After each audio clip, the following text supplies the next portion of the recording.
जय श्री राम। श्री गणेशाय नमः।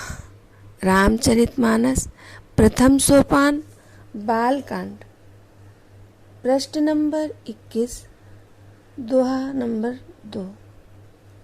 सुन समुझई जन मुदित मन, मज्जहि अति अनुराग। लाहि चार फल अछत तनु, साधु समाज प्रयाग।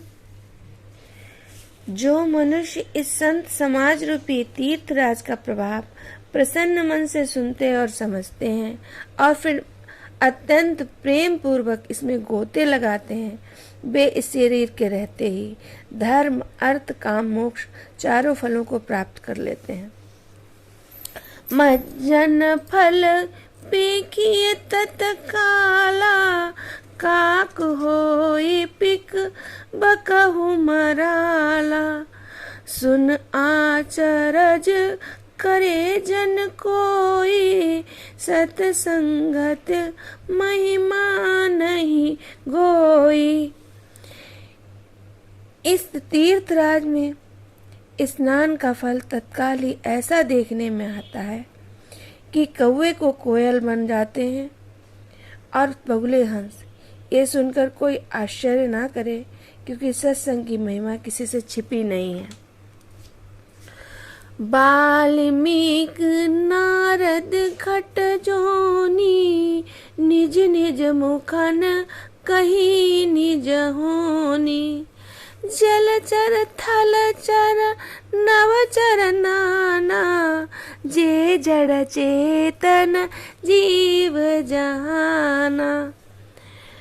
वाल्मीकि जी, नारद जी और अगस्त्य जी अपने अपने मुखों से अपनी अपनी होनी जीवन का वृत्तांत कही है। जल में रहने वाले, जमीन पे चलने वाले और आकाश में विचरने वाले नाना प्रकार के जड़ चेतन जितने जीव इस जगत में हैं। मति कीरति गति भूति भलाई, जब जहि जतन जहाँ जहि पाई। जो जानव सतसंग प्रभाव, लोक वेद न आन पाऊ। उनमें से जिसने किसी समय, जहाँ कहीं भी, जिस किसी यंत्र से, बुद्धि से, कीर्ति से, सद्कीर्ति से, विभूति, ऐश्वर्य से भलाई पाई है, सो सत्संग का प्रभाव समझना चाहिए। वेदों और लोकों में इसकी प्राप्ति का कोई दूसरा उपाय नहीं है। बिनु सत्संग विवेक न होई, राम कृपा बिनु सुलभ न सोई। सत्संगद मुद मंगल मूला, सोई फल सीधि सब साधन फूला। सत्संग के बिना विवेक नहीं होता और रामचंद्र जी की कृपा के बिना वह सत्संग सहज ही मिलता नहीं। सत्संगत आनंद और कल्याणकारी जड़ है। सत्संग की सिद्धि प्राप्ति का ही फल है और सब साधनों का मूल है। सठ सुधरई सतसंगति पाई, पारस परस कुघात सुहाई। विधि बस सुजन कुसंगत परही, फनि मन सम निज गुण अनुसरही। दुष्ट भी सत्संगति पाकर सुधर जाते हैं, जैसे पारस के स्पर्श से लोहा सुहावना हो जाता है, सुंदर सोना बन जाता है। किंतु दैवयोग से यदि कभी कोई सज्जन कुसंगत में पड़ जाते हैं, तो वहाँ वे भी सांप की मणि के समान अपने गुणों का ही अनुसरण करते हैं। अर्थात जिस प्रकार सांप का संसर्ग पाकर भी मणि उसके विष को ग्रहण नहीं करती तथा अपने सहज गुणों का प्रकाश नहीं छोड़ती, उसी प्रकार साधु पुरुष दुष्ट के संग में रहकर भी दूसरों का प्रकाश ही देते हैं, दुष्टों का उन पर कोई प्रभाव नहीं पड़ता। विधि हरिहर कवि को विद्वानी, कहत साधु महिमा सकुचानी। सोमोसन कही जात न कैसे, साग बनिक मनि गुण गण जैसे। ब्रह्मा, विष्णु, शिव, कवि और पंडितों की वाणी भी संत महिमा का वर्णन करने में सकुचाती है। वह मुझसे किस प्रकार नहीं कही जाती, जैसे साग तरकारी बेचने वालों को मणियों का गुण समूह नहीं बोले जाते। बंधु संत समाज चित, हित अनहित नहीं कोई। अंजलिगत शुभ सुमन जिमि, सम सुगंध कर दोय। मैं संतों को प्रणाम करता हूँ, जिनके चित्त में समाता है, जिसका न कोई मित्र है न कोई शत्रु, न अंजलि में रखे हुए सुंदर फूल, जिस हाथ में फूलों का जोड़ ने तोड़ा और जिससे उसमें रखा जाए, उन दोनों हाथों को समान रूप से सुगंधित करते हैं। वैसे ही संत शत्रु और मित्र दोनों को ही समान रूप से कल्याण करते हैं। संत सरल चित जगत हित, जाने स्वभाव स्नेह। बाल विनय सुनि करि कृपा, राम चरण रति देव। संत सरल हृदय और जगत के लिए हितकारी होते हैं। उनके ऐसे स्वभाव और स्नेह जान के मैंने विनय करता हूँ। मेरी इस बाल विनय को सुनकर कृपा कीजिए और श्री रामचरण में रति मुझे दिए प्रेम प्रदान करें। बहुरी बंदी खल गण सदी भाए, जे बिनु काज दाहिने बाए। परहित हानि लाभ जिनके रे, उजरे हर्ष विषाद बसेरे। अब मैं सच्चे भाव से दुष्टों को प्रणाम करता हूँ, जो बिना ही प्रयोजन अपना हित करने वाले के भी प्रतिकूल आचरण करते हैं। दूसरों के हित की हानि ही जिनकी दृष्टि में लाभ है, और दूसरों को उजाड़ने में ही हर्ष और बसाने में भी विषाद होता है। हरिहर जस राकेश राहु से, पर अकाज भट सहस बाहु से। जे पर दोष लखई सहसाखी, पर हित घृत जिनके मन माखी। जो हरि और हर के यश रूपी पूर्णिमा चंद्रमा के लिए राहु के समान है, अर्थात जहाँ कहीं भगवान विष्णु या शंकर जी के यश का वर्णन होता है, उसी में बाधा कर देते हैं, और दूसरों की बुराई करने में सहज भाव के समान वीर हैं। जो दूसरों के दोषों को हजार आंखों से देखते हैं, और दूसरों के हित रूपी घी के लिए जिनका मन मक्खी के समान है, अर्थात जिस प्रकार मक्खी घी में गिरकर और उसे खराब कर देती है और स्वयं मर जाती है, उसी प्रकार दुष्ट लोग दूसरों के बने बनाए काम को अपनी हानि करके भी बिगाड़ ही देते हैं। तेज कृसानु रोष महिषेषा, आह अब गुण धन धनी धनेशा। उदय केत सम हित सब ही के, कुंभकर्ण सम सोवतनी के। जो तेज दूसरों को जलाने वाला ताप, अग्नि और क्रोध यमराज के समान है। पाप और अवगुण धनी में कुबेर के समान धनी है, जिनकी बढ़ती सभी के हित के नाश के कारण है। केतु के पुच्छल तारे के समान है, उनके कुंभकर्ण की तरह सोते रहने में ही भलाई है।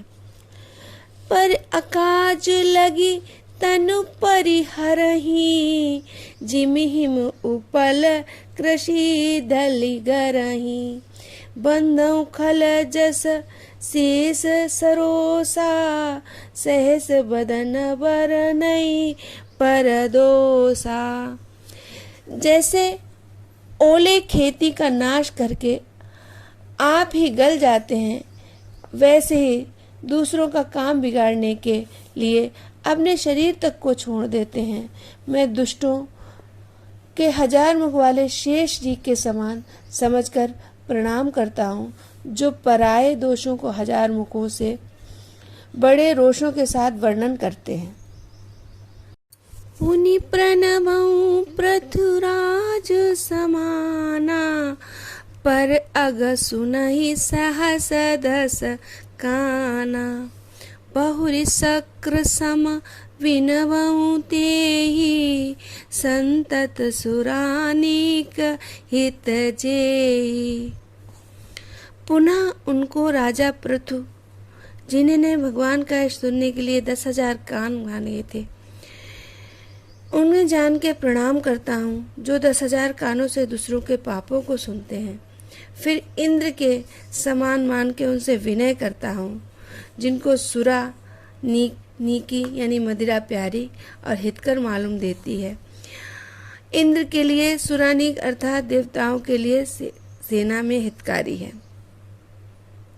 वचन वज्र जेहि सदा प्यारा, सहस नयन पर दोष निहारा। जिनको कठोर वचन रूपी वज्र सदा प्यारा लगता है और 1000 आंखों से दूसरों के दोषों को देखते हैं। उदासीन अरिमीत हिति, सुनत जरहि खलरीति। जानि पानि जुग चोरी जन, बिनती करहि सप्रीत। दुष्टों की रीत है कि वे उदासीन, शत्रु अथवा मित्र किसी का भी हित सुनकर जलते हैं। ये जानकर मैं दोनों हाथ जोड़कर ये जन प्रेम पूर्वक उनकी विनय करता है। मैं अपनी दिस कीन निहोरा, तिन निज ओर न लाभौ मोरा। बायस पलिहै अति अनुरागा, होई निरामिष कबहु की कागा। मैं अपनी ओर से विनती की है, परंतु वे अपनी ओर से कभी नहीं चूकेंगे। कौओं को बड़े प्रेम से पालिए, परंतु क्या वे कभी मांस के त्यागी हो सकते हैं। बंधु संत असज्जन चरना, दुख प्रद उभय बीच कछु बरना। बिछुरत एक प्राण हरि लेहि, मिलत एक दुख दारुण देहि। अब मैं संत और असंत दोनों के चरणों की वंदना करता हूँ। दोनों ही दुख के देने वाले हैं, परंतु कुछ अंतर कहा गया है। वह अंतर यह है, संतों के बिछड़ते समय प्राण हर जाते हैं और असंतों के मिलते समय दारुण दुख होता है। अर्थात संतों का बिछुड़ना मरने के समान दुखदायी होता है और संतों का मिलना। उपजहि एक संग जग माही, जलज जोक जिमि गुण बिलगाही। सुधा सुरा सम साधु असाधु, जनक एक जग जलधि अगाधु। दोनों संत और असंत जगत में एक साथ पैदा होते हैं, पर एक साथ पैदा होने वाले कमल और जोंक की तरह उनके गुण भिन्न भिन्न हैं। कमल दर्शन और स्पर्श से सुख देता है, किंतु जोंक शरीर का स्पर्श पाते ही रक्त चूसने लगता है। साधु अमृत के समान मृत रूपी संसार से उबारने वाला और असाधु मदिरा के समान मोह प्रमाद और जड़ता उत्पन्न करने वाला है। दोनों को उत्पन्न करने वाला जगत रूपी अगाध समुद्र एक ही है। शास्त्रों में समुद्र मंथन से ही अमृत और मदिरा दोनों की उत्पत्ति बताई गई है। भला न भला निज निज कर तूती, लात सुजस अपलोक विभूति। सुधा सुधा कर सुरसरी साधु, गरल अनल कलिमल सरबाधु।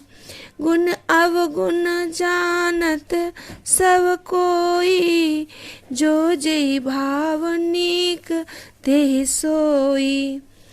भले और बुरे अपनी अपनी करनी के अनुसार सुंदर यश और अपयश की संपत्ति पाते हैं। अमृत, चंद्रमा, गंगा जी और साधु एवं विष, अग्नि, कलयुग के पापों की नदी अर्थात कर्मनाशा और हिंसा करने वाला व्याध अपने इनके गुणों अवगुण सबको ही जानते हैं, किंतु जिसे जैसा भाता है उसे वही अच्छा लगता है। भलो भलाई पई लहाई, लहाई नीचाही नीचु।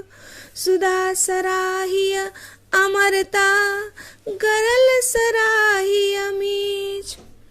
भला भलाई को ही ग्रहण करता है और नीच नीचता को ही ग्रहण करे रहता है।